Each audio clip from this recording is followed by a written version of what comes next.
Estás escuchando Camino, Verdad y Vida con el apóstol Mario Luis Suárez. Camino, Verdad y Vida. Que podamos comprender en nuestros pensamientos que en el nuevo pacto existe algo que se nos demanda.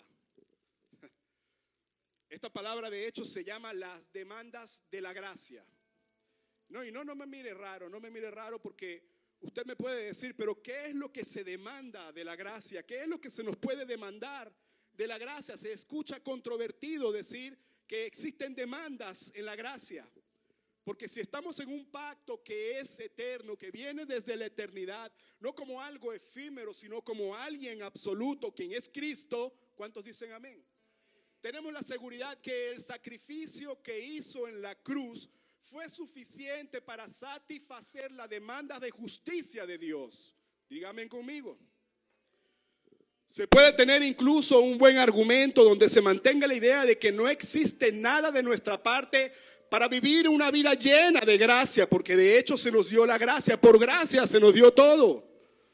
Pero a la luz de la palabra existen cosas que se nos demanda, diga demanda. Y no como una forma de alcanzar el perdón, la salvación, la redención, la justificación. No. De hecho, sin desviarme de la introducción, a usted no se le dio ni salvación, ni justificación, ni redención, ni la gloria. No, a usted no se le dio eso, porque si se lo hubiese dado a eso, a usted, a la persona de usted, usted no lo hubiese podido mantener en el tiempo, en este ámbito natural. A usted se le dio fue el Hijo. En Isaías capítulo 9 se dice, un niño nos es nacido, un hijo nos es dado. En Romanos, el escritor de Romanos, el apóstol Pablo, habla sobre si no escatimó a su propio Hijo, sino que nos los entregó. En Juan 3:16 dice que de tal manera amó Dios al mundo que Dios dio ¿a quién? A su Hijo. Y es en su Hijo, en Cristo, es en su Hijo en donde está la salvación, la justificación, la redención, la gloria. Todas estas riquezas están en su Hijo y su Hijo fue entregado, se le dio. Ya en su Hijo estamos absolutamente completos.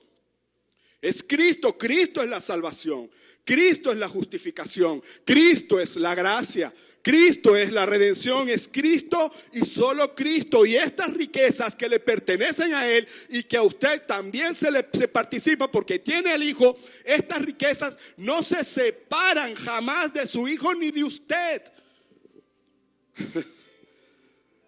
Porque Cristo es la gracia, es el don, es el regalo, es el pan bajado del cielo, es la nube en el desierto para cubrirlo cuando su vida está acalorada.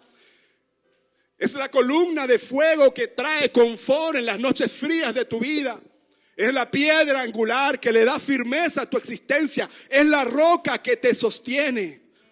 Él es todo. Él es todo, todo está condensado en Cristo. Es la gracia sobre gracia, la cual tomamos todo por medio de la fe. La gracia es la mano que se extiende para dar, pero la fe es la mano que se extiende para recibir. Entonces, ¿cómo es posible que pueda existir demandas en esta gracia? En esta gracia tan maravillosa. ¿Cómo es posible? ¿Cómo es posible si en Cristo estamos completos? Si en Cristo no nos falta nada. ¿Cómo es posible? Pues sin embargo, existen demandas dentro de la gracia. Y no es para completar un capricho del cielo, ni para alcanzar todo lo que dije anteriormente. No es para llenar un requisito para pertenecer a una membresía evangélica. No. Las demandas de la gracia es para que tu espíritu se fortalezca, para que alimentes tu espíritu y para que mates, para que elimines, minimices en tu vida los apetitos de la carne.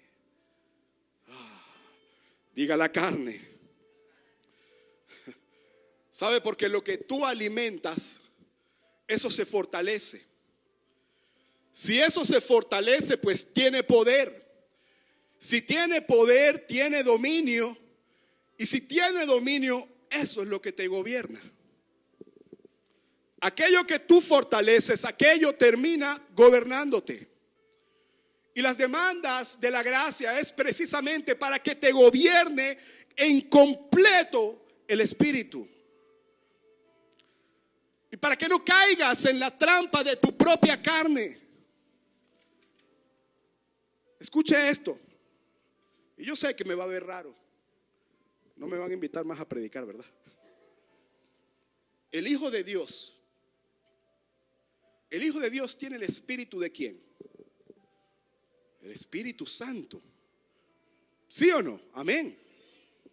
Ahora el Espíritu de Cristo, el Espíritu del Hijo, tiene que convivir con dos realidades. Él convive con dos realidades porque usted se maneja en dos realidades. Está el viejo hombre y está el nuevo hombre. Está la vieja naturaleza y está la nueva naturaleza. Está el primer Adán y está ¿quién? Está el postrer Adán. El Espíritu vive en esa realidad. En esa realidad vive.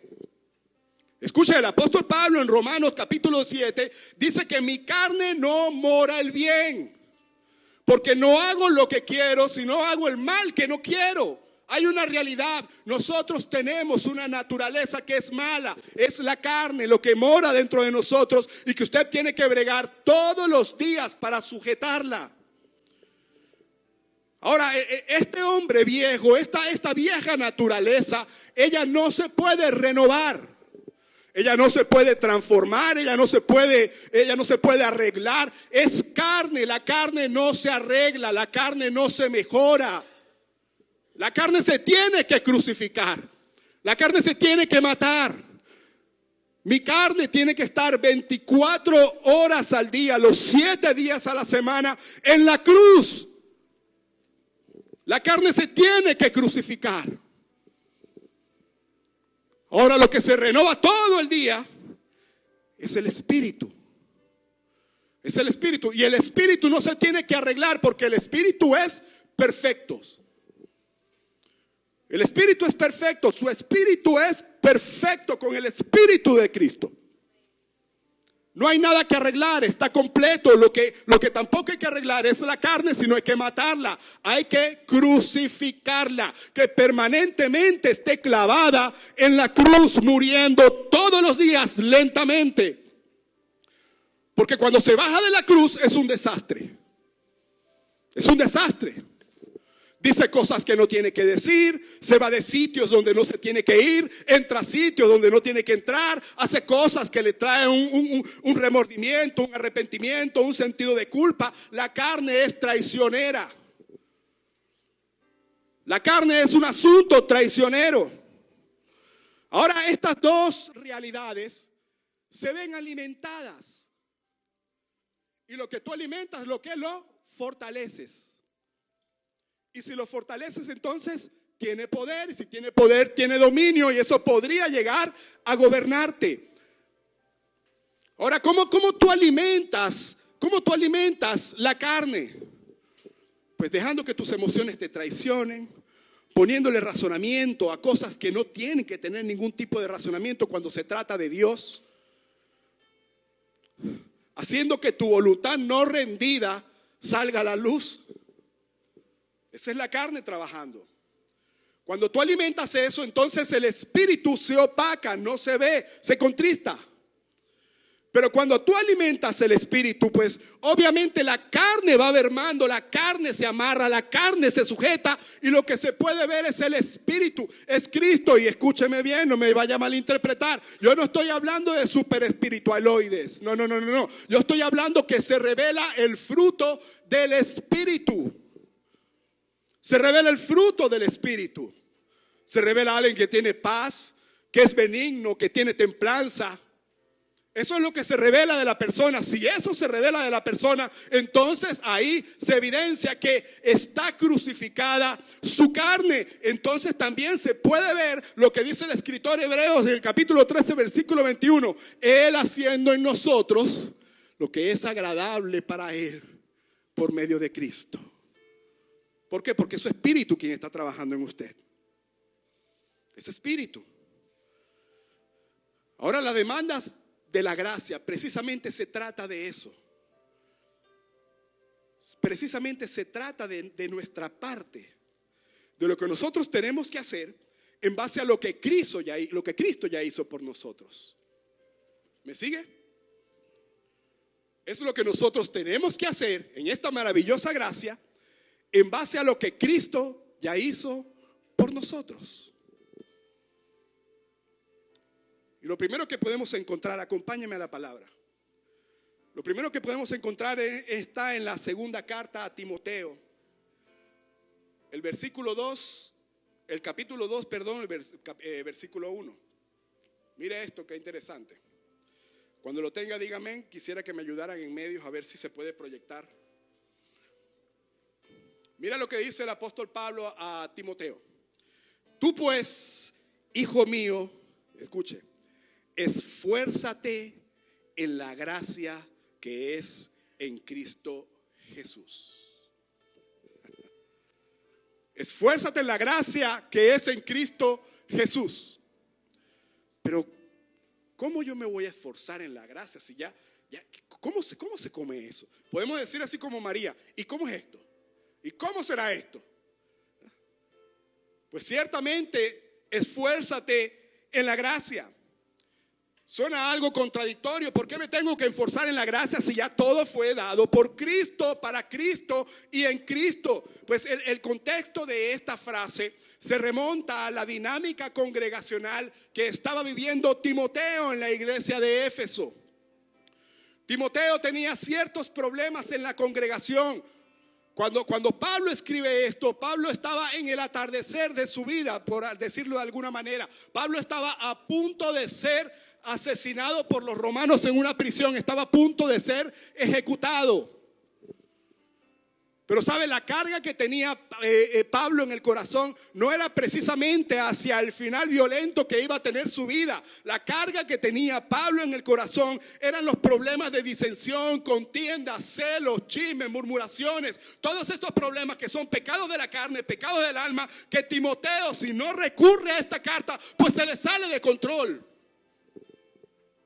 De hecho, Pablo en esta carta dijo: he terminado, he corrido la carrera, he peleado la buena batalla. Pablo estaba a punto de morir. Él tenía que dejar un mensaje sumamente importante para que Timoteo no se le salga el control de las manos de la congregación. Ustedes pueden leer en la carta que Pablo le escribe a Timoteo: sufre pues aflicciones como un buen soldado de Jesucristo. Huye de las pasiones juveniles, evite malas palabrerías. Mire todo lo que le estaba aconsejando, dirigiendo Pablo a Timoteo, porque estaba metido en un problema con la congregación. Si Pablo no le dice: huye de las pasiones juveniles, ¿qué hubiese usted creído que haría Timoteo? Estaba siendo posiblemente seducido por alguna hermanita de 90, 60, revienta, que caminaba por los pasillos de la iglesia chocando contra las paredes. Habían hermanos que traían mensajes distorsionados con dogmas, presunciones, imaginación que no era precisamente el evangelio de Cristo. Por eso Pablo le dice a Timoteo en esta carta: predica, insta a tiempo y fuera de tiempo. Y termina diciendo: esfuérzate en la gracia. Esfuérzate en la gracia. Esto quiere decir que en todo el mal que te puede estar pasando, todas las decepciones que tú puedas estar sufriendo, todas las traiciones que te caen encima, todas las murmuraciones, los chismes, las envidias que los tienes dentro de la cabeza, pues esfuérzate en la gracia, esfuérzate en la gracia.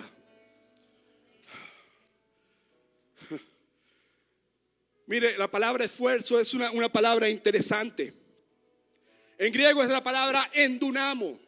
Es una palabra compuesta. En significa extraer, y dunamo viene de la raíz dunamis. ¿Qué es dunamis? Poder, fortaleza. Esto quiere decir que es extraer, sacar fuerzas de donde no se tiene. Ahora, usted cuando no tiene fuerza está en debilidad. Y qué curioso, qué interesante saber que Dios le dijo una vez a Pablo: bástate en mi gracia, porque mi poder se perfecciona en tu debilidad. Es la misma palabra que utiliza el escritor de Hebreos en el capítulo 11. Creo que es el verso 34. Hablando de los héroes de la fe. Ellos sacaron fuerzas de debilidad. Endunamos, esfuérzate en la gracia. Esfuérzate. Alguien te va a decepcionar, alguien va a hablar mal de ti, alguien va a injuriarte, se va a levantar, te va a acusar injustamente. Esfuérzate en la gracia. Si no te esfuerzas en la gracia, pues tu carne va a aflorar. Empiezas a ensayar en tu mente, ¿cómo hago para que este me pague? Y la palabra dice, no. Esfuérzate en la gracia. Esforzarse en la gracia no es trabajar más duro dentro de una congregación. Esforzarse en la gracia no es hacer más cosas. No es llevar una carga más de la que te puede dar Dios. De hecho, Dios no te coloca cargas de las que tú no puedas soportar. Esforzarse en la gracia es modelar a Cristo. Cristo y solo Cristo. Esforzarse en la gracia es no ofenderte. Porque el Espíritu no se ofende. Esforzarse en la gracia es ser inofendible. Es no ofenderte. Eso es esforzarse en la gracia. Esforzarse en la gracia es a pesar de que no te quieras escuchar, tú sigues hablando del Señor. Eso es esforzarse de la gracia. Esforzarse en la gracia es cuando tú no veas respuestas, tú sigues pacientemente esperando la respuesta, porque tú no estás esperando una promesa, estás viviendo en el curso de las promesas cumplidas. Esforzarse en la gracia no es ofender a pesar de la ofensa. Esforzarse en la gracia es soportar a tu hermano. Porque yo estoy seguro que en tu carne nadie te soporta. Que no soporto. Esfuérzate en la gracia. Esfuérzate en la gracia. Esforzarse en la gracia es dejarte corregir. Eso es esforzarse en la gracia. Timoteo ciertamente tenía que esforzarse en la gracia. Habían hermanos que estaban levantados en contra de él. Cualquiera dice, papá, hasta aquí llego, yo entrego esto, le doy una patada a la mesa, volteo todo y que sus locos se queden allá comiéndose unos a otros. Y Pablo le dice por inspiración divina, no, Señor, tú sufres aflicciones como un buen soldado de Jesucristo. Esfuérzate en la gracia. Esfuérzate en la gracia. Oh, Señor Santo. Alguien te va a hacer un daño tremendo. Alguien tú vas a querer darle con un bate en la nuca. Esfuérzate en la gracia. Alguien va a meter un chisme de ti. Esfuérzate en la gracia. Esfuérzate. Mire, hay una gracia. ¿Cuántos creen en la gracia? La palabra dice que reine la gracia para vida eterna y para salvación. Hay una gracia que es vertical. Esa gracia proviene de Dios. Es la gracia que te da. Es la gracia que se te extendió. Estamos viviendo en esta maravillosa dimensión de gracia porque el Señor así lo quiso. Él te extendió gracia. Esa es una gracia vertical. Ahí usted no tiene que hacer absolutamente nada porque eso es algo que viene de parte de Dios. Ahora hay una gracia que es horizontal y es la gracia que tú le extiendes a tu hermano. Es la gracia que la iglesia necesita. Es la gracia que usted necesita. Todos aquí tenemos una medida de Cristo. Su medida de Cristo yo la necesito. Por gracia, extiéndamela. Hay mucha gente que me dice, tú eres como un caramelo, pero un caramelo de ajo. Esfuérzate en la gracia. Extiéndeme gracia. Extienda gracia horizontal, gracia a su hermano. Es una gracia que fue dada desde el cielo para que usted la pueda aplicar de manera horizontal. Sabe, mire, se ve con muchísima tristeza dentro de las iglesias, dentro de la iglesia del Señor, que los hermanos muchas veces no se extienden gracia, incluso no se extienden ni siquiera misericordia, pastora. Ni misericordia se tienen. Hacen leña del árbol caído. Están pendientes, están más pendientes del chisme del momento, para poder entonces duplicarlo y ponerle un alcance tremendo y agregarle cosas que posiblemente sean lesivas en el alma de este hermano. Usted sabe cuando alguien viene con un chisme, hay un indicador, no se lo olvide, hay un indicador. Cuando la persona se te acerca y te dice, te tengo un cuento, téngalo duro, huye, porque tus oídos no se pueden prestar a eso, porque eso alimenta tu carne. Huye de los chismes. Te tengo un cuento. Mira, hay un Proverbios. Yo creo que el Proverbios, en el capítulo 25 de Proverbios, no sé si me pueden corregir. Mira, dice, ciertamente el viento del norte trae lluvia y la lengua viperina malas caras. Hay un chisme, mala cara, sin misericordia. Jesús dijo, bienaventurados los que tienen misericordia, porque hallarán misericordia.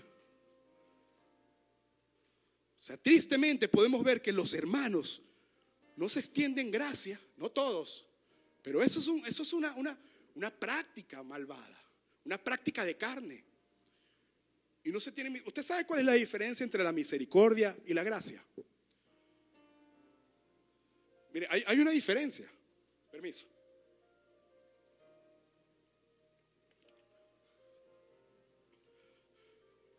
Vamos a hablarlo desde el punto de vista del Señor, de Dios. Dios es un Dios de misericordia. Y Dios es un Dios de toda gracia. Amén. Mire la diferencia. La misericordia de Dios es cuando no le da a la persona lo que ésta se merece. Es cuando no le da a la persona lo que ésta se merece. ¿Qué es lo que me merezco yo? Sin Cristo yo me merezco lo peor. Sin Cristo yo me merezco muerte, sufrimiento, agonía, angustia, el castigo eterno. Sin Cristo eso es lo que me merezco. Dios en su misericordia no me da lo que merezco. Él no me lo da. ¿Por qué? Porque tiene misericordia. Ahora mire la diferencia con la gracia. La gracia es cuando Dios te da lo que no te mereces. ¿Qué es lo que no te mereces? A su Hijo, porque en su Hijo está la gracia, el perdón, la salvación, la justificación, la redención y todas las riquezas que tiene su Hijo.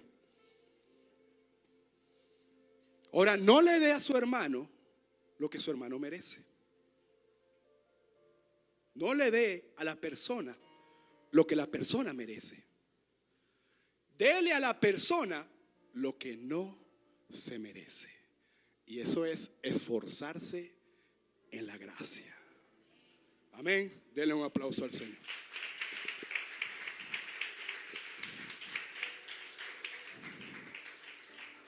Gloria a Dios. Me quedan 2 horas y media. Que las introducciones son como largas. Mire, la segunda demanda que podemos encontrar está en segunda de Pedro capítulo 3 versículo 18. Quiero que la busque, por favor.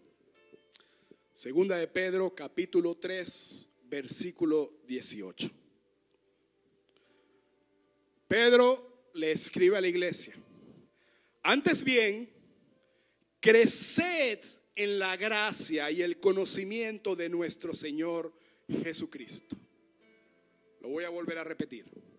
Antes bien, creced en la gracia y en el, ayúdame, en el conocimiento de nuestro Señor Jesucristo. Mire, qué curioso que Pedro y Pablo no se entendían muy bien.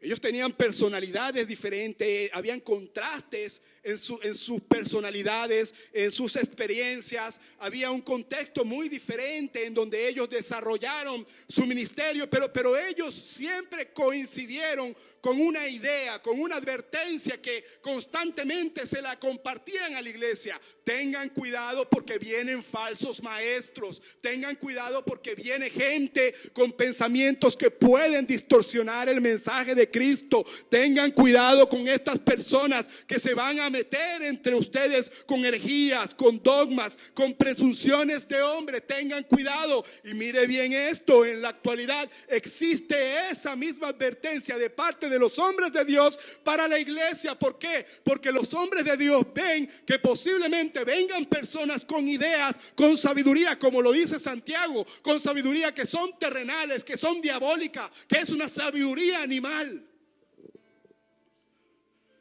Y para que tú no caigas en el juego de esa sabiduría diabólica animal, tienes que crecer en la gracia y en el conocimiento de nuestro Señor Jesucristo. Tienes que estar pidiendo, estar presente, estar ahí, estar participando de la sabiduría que viene de lo alto. Santiago también dice que la sabiduría viene de lo alto y es primeramente pura, después benigna, llena de misericordia, de buenos frutos. Esa es la sabiduría que hace que nosotros crezcamos en la gracia y en el conocimiento de nuestro Señor.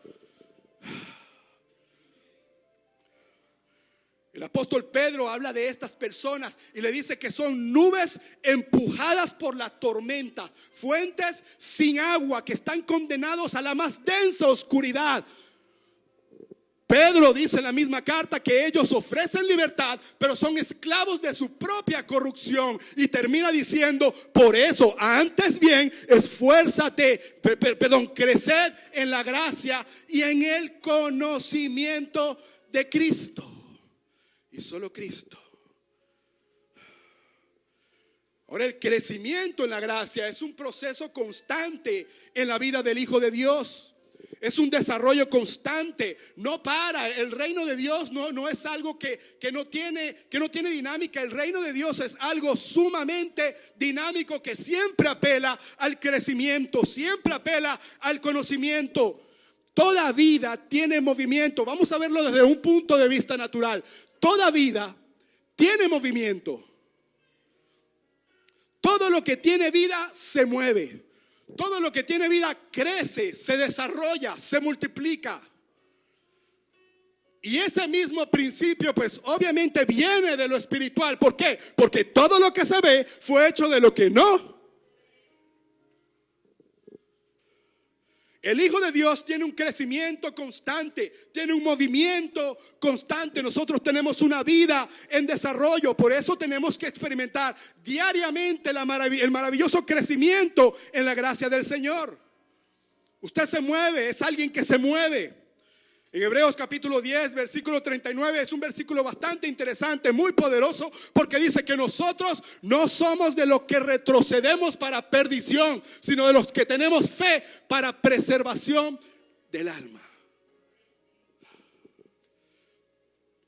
Usted no es de los que retroceden.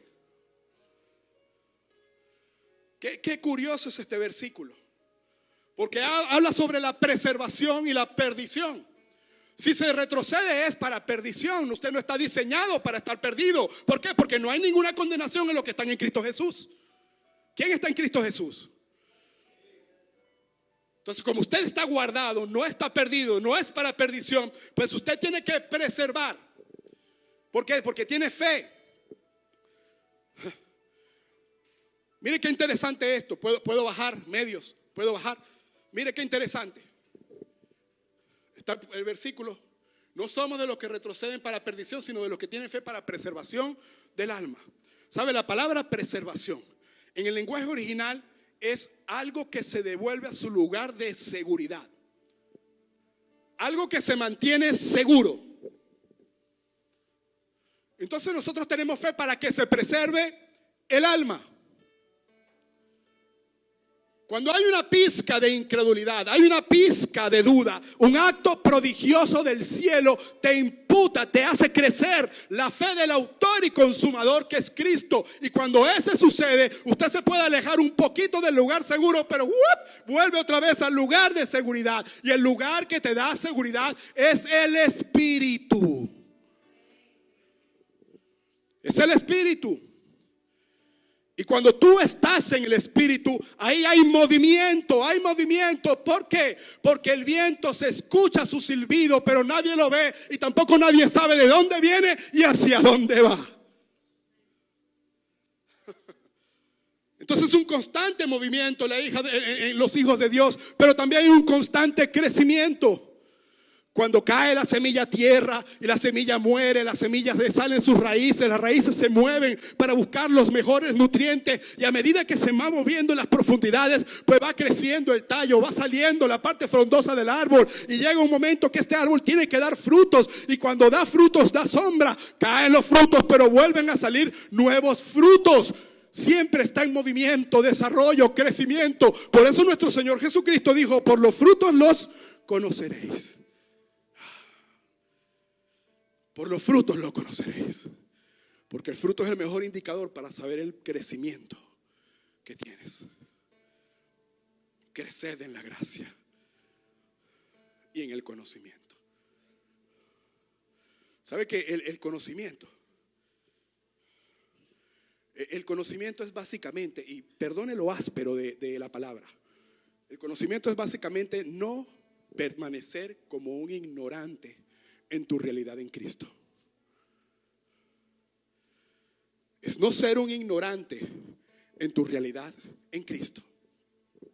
Porque tú tienes una realidad en Cristo. ¿Cuál es tu realidad en Cristo? Tú no eres un pecador perdonado. Tú eres un hijo justificado. Tú eres un coheredero con Cristo y heredero de Dios. Tú eres un rey y un sacerdote. Por las calles de Barquisimeto no camina cualquier persona. Por las calles de Barquisimeto está caminando un rey y un sacerdote. Un hijo de Dios con el Santo Espíritu que mora dentro de él, que opera dentro de él. Esa es tu realidad, el crecimiento en el conocimiento. Mire, escuche esto. Usted cuando tiene conocimiento es no por aquello que usted aprende por medios académicos, sino por experiencia divina, por el ejercicio de trayectoria de vida. Aquello que tú practicas, lo cual fue revelado, ese es el conocimiento que tú tienes acerca de Cristo. ¿Por qué? Porque ya lo viví, ya lo ensayé, ya lo probé, ya lo comprobé. Entonces, si esa realidad, que es una verdad eterna, se hace vida en mi vida, yo tengo conocimiento.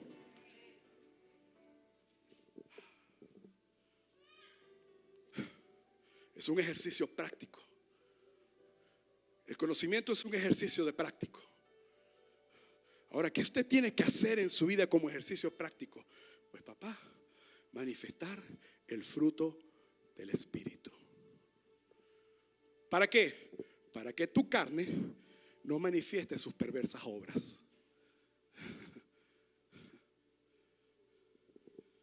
El apóstol dijo: bueno, pero si ustedes viven conforme al Espíritu, pues anden también conforme al Espíritu.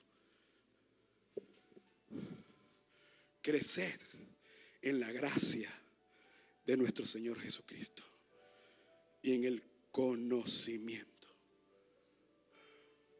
Mire lo que dice Efesios capítulo 4 versículos 15: siguiendo la verdad con amor, crezcamos en todo en aquel que es la cabeza, esto es Cristo. Cristo, crezcamos en todo. Crezca en la gracia y en el conocimiento de nuestro Señor. Ahora lo tercero, eso se encuentra en Mateo 10. Esas fueron palabras de nuestro Señor Jesucristo. Mire qué interesante esto. Mateo capítulo 10, el Evangelio de Mateo capítulo 10, verso 8. Permiso, el agua la tengo como lejos.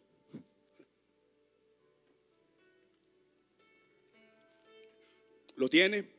¿Está en pantalla? Mire lo que le dice nuestro Señor Jesús a sus discípulos: sanad enfermos, limpiad leprosos, resucitad muertos, echad fuera demonios. Escuche esto: de gracia recibisteis, dad de gracia. De gracia recibiste, dad de gracia.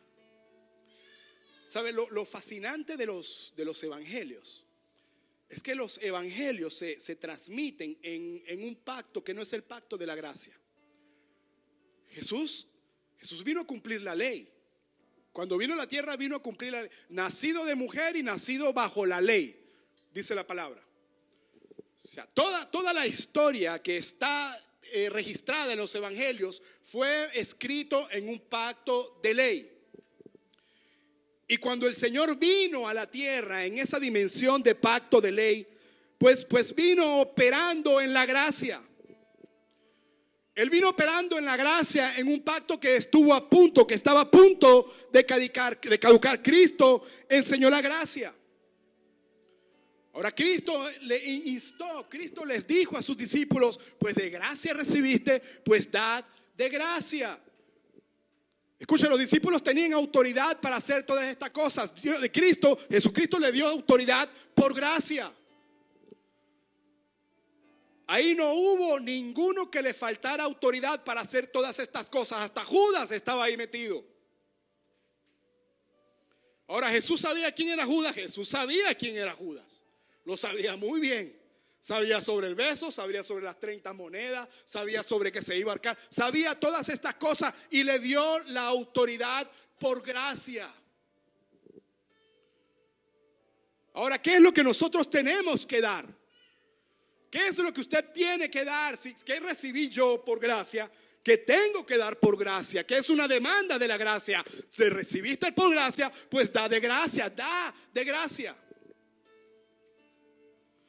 ¿Sabe que la palabra gracia que utiliza nuestro Señor en este evangelio no es la misma palabra gracia que se utiliza en las cartas apostólicas? En el lenguaje original son diferentes. Aquí la palabra gracia que utiliza Jesús al hablando a sus discípulos en el original, en griego original, es doriam. Y la raíz viene de dom, de regalo. Aquí lo que le está diciendo el Señor a sus discípulos: ustedes recibieron un regalo, pues así como lo recibieron, den ese regalo. Ahora la palabra gracia que se utiliza en las cartas apostólicas es completamente diferente. Esa palabra es charis, charis también se puede decir, y significa gratuito. Ahora hay una similitud en el sentido, pero una semejanza en esencia. Hay algo que se parece entre lo que es un regalo y algo que es gratis. Hay algo que tiene una similitud, pero también ahí hay una diferencia muy importante que le da una sustancia especial. Cuando usted recibe algo que es gratuito y cuando también recibe algo como un regalo, pues usted lo recibió sin pagar absolutamente nada. Nada. Eso es la similitud. Usted lo único que hizo fue extender su mano para recibirlo. Más nada. Eso es igual, gratis y regalos es igual para la persona. No pagó nada, no hizo nada, solo recibirlo.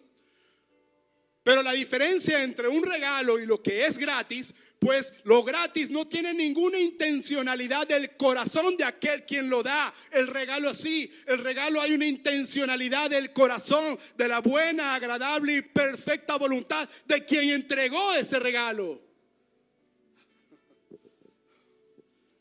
De hecho, Jesús utilizó la misma palabra para hablar con la samaritana cuando se encontró en el pozo. ¿Se acuerda esa historia? Estaba conversando con la samaritana y Jesús le dice a la samaritana: si tú conocieras el don de Dios,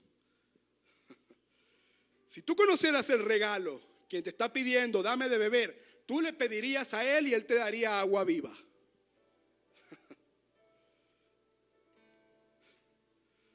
Ahora escuche esto: dad de gracia lo que de gracia recibiste.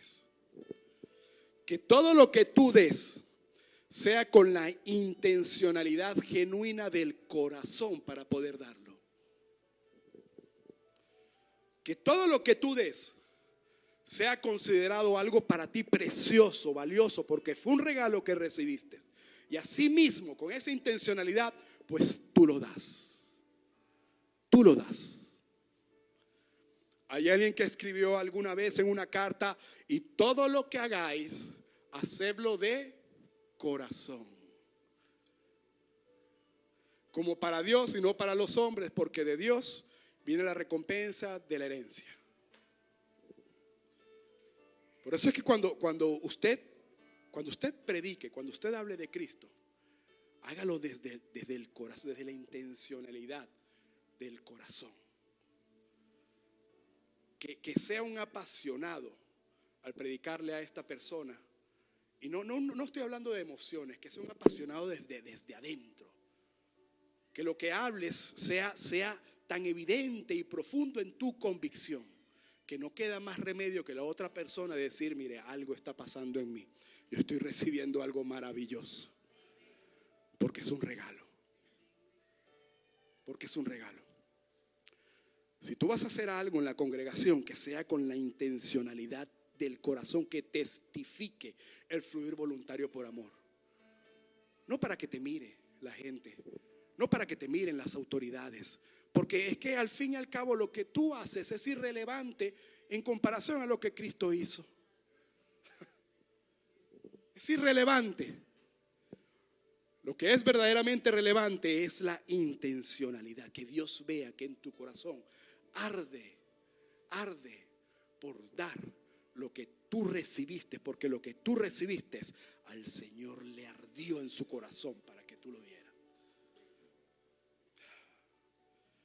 Cuando te pares a cantar aquí, que cantes desde la intencionalidad espiritual de tu corazón.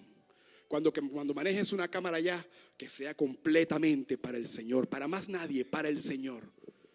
Que cuando tú abras una casa de fe, sea una casa de fe, mira, completamente comprometida.